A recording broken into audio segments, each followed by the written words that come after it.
네, 이제 주목 2기업으로 넘어가 보도록 하겠습니다. 자, 오늘 종목. 네. 형용TV님.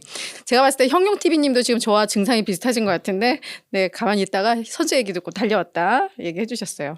아, 이러면 우리 또 약간 이게 뭔가 통하는 느낌 좀 나지 않아요? 그죠? 아이고. 네, 반갑습니다. 자, 우리 또 통하는 이야기 또 해야죠. 오늘 진짜 오랜만에 쿠팡 가지고 나왔습니다. 쿠팡은 우리는 다 알아요. 우리 한국에 사는 사람들 쿠팡이 지금 어떤 위치이고 쿠팡이 없으면 우리의 삶이 어떻게 바뀌는지 우리는 다 알아.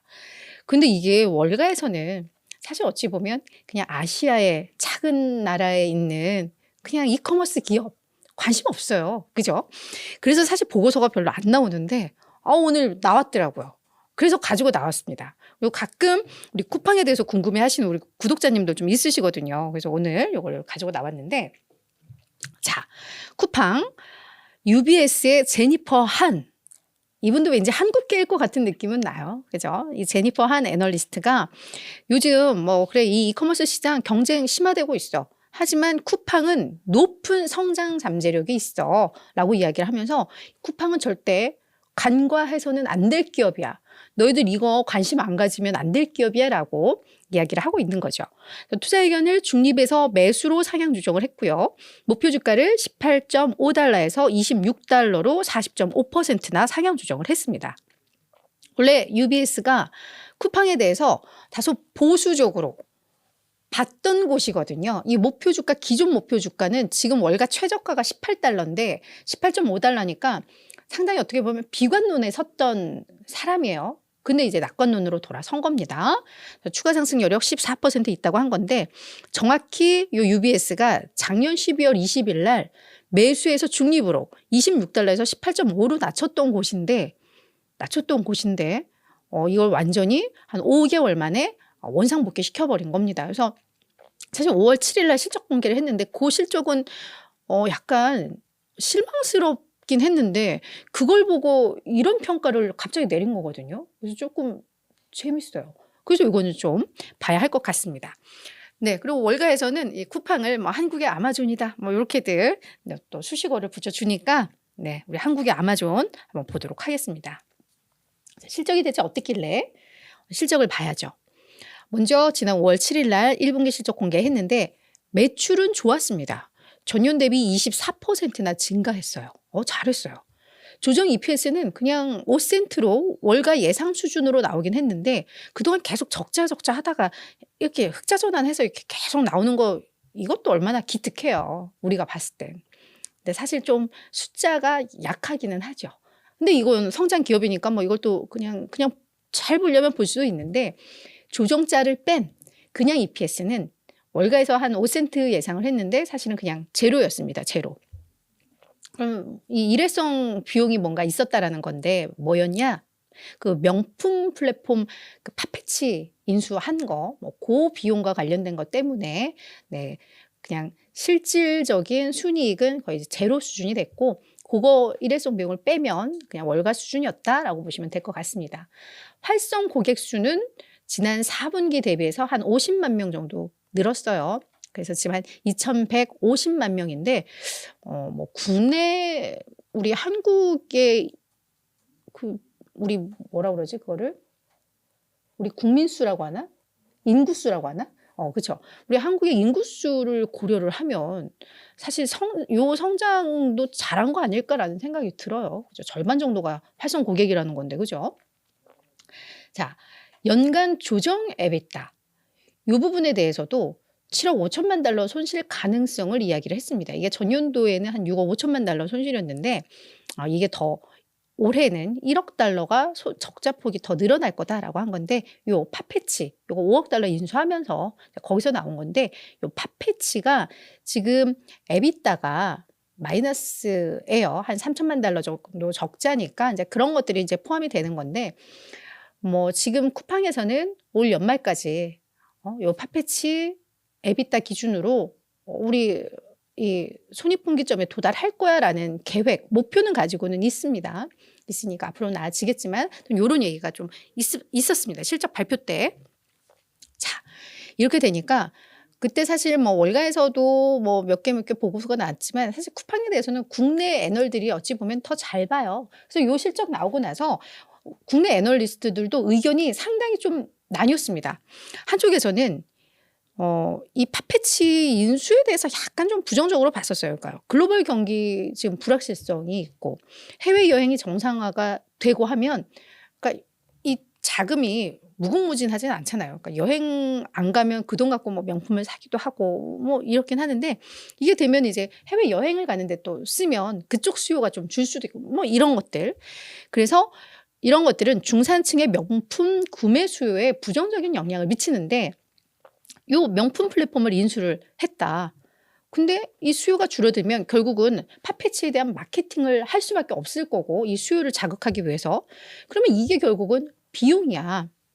여기에다가 지금 쿠팡 이렇게 안심하면 되는 게 아닌 게 지금 알리하고 테무가 엄청나게 치고 올라오잖아요. 완전 최저가로. 그다음에 이 경쟁 심화로 인한 여기에서도 이제 비용 지출이 나올 텐데 글쎄 이 실적, 이 수익성에 대한 이제 경고등이 켜진 것 같아. 라는 의견이 있었고요. 한쪽에서는 야, 그래 팟패치 인수 이거 그냥 일회성 비용인데 이거 제외하면 실적이나 이런 거 전반적으로 괜찮았고 쿠팡에서 이 팟패치 손익분기점으로 넘어설 거라고 얘기하잖아. 좀 그거 믿어보자 라고 이야기를 하면서 야, 쿠팡이 갖는 시장 지배력 그리고 뭐 기존 고객은 8월부터 신규 고객은 이제 4월부터 멤버십 가격 인상하는데 그에 따른 또 수익성 개선 이런 거 따져보면 야 쿠팡 걱정하지 마. 니들이 걱정 안 해도 돼. 뭐 이제 이런 의견들 뭐 이렇게 좀 나뉘었었어요. 국내에서는.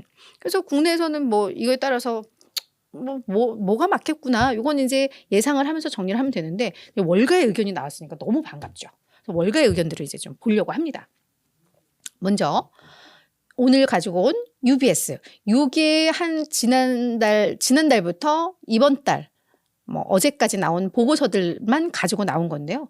UBS는 네, 중립에서 매수를 높였고 목표 주가 40% 상향 조정했는데 네, 요런 의견이 하나 있고 바클레이즈도 목표 주가 25에서 32달러로 실적 발표 나온 날 이거 상향 조정을 했습니다.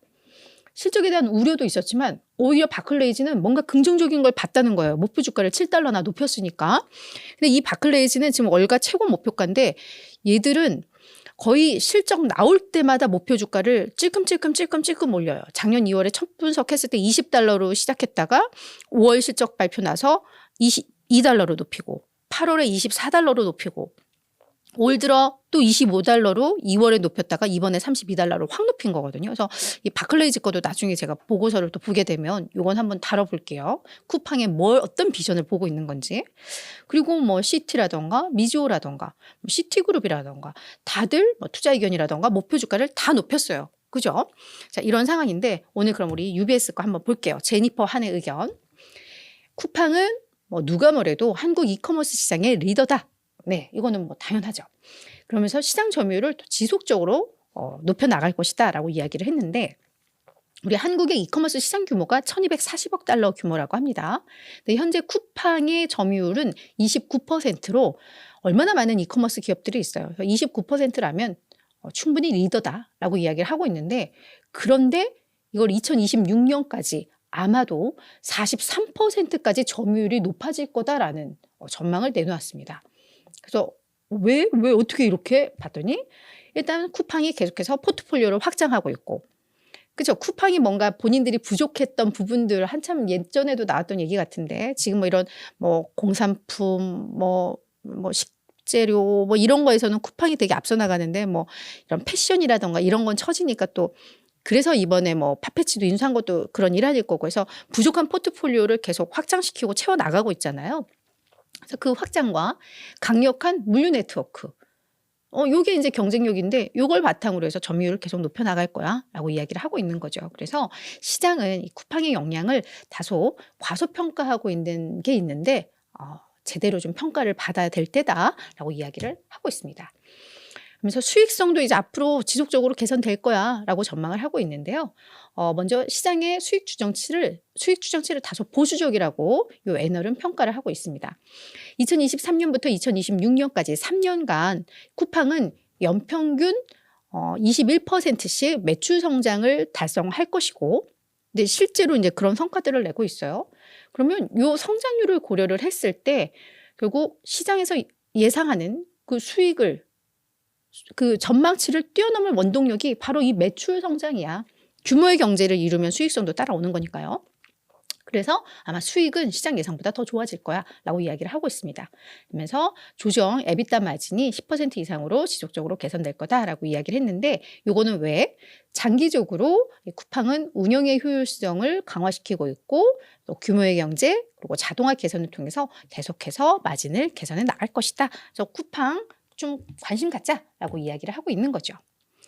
근데 쿠팡이 사실 작년에도 한 10% 올랐는데 올 들어서 주가가 40% 넘게 오른 상황이더라고요. 그래서 워낙에 처음에 IPO 하고 있을 때는 뭐 $50, $60까지도 올라갔었지만, 그때는 뭐 처음 IPO 효과라고 보더라도 그 이후에는 뭐 $20 밑에서 꽤 오랜 기간 좀 지지부진했어서 좀 답답했는데, 확실히 요즘 올 들어서 괜찮은 흐름들이 나오고 있어요. 그죠?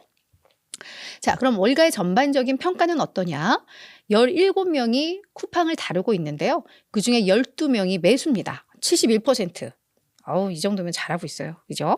그리고 평균 목표 주가 $26.2로 현재 추가 상승 여력 약 15% 있는 걸로 집계가 나오고 있습니다. 그래서 우리 쿠팡을 또 월가에서 분석을 하니까 또 다른 느낌이에요. 그죠? 그래서 오늘 꼭 소개를 해드리고 싶어서 가지고 나왔습니다.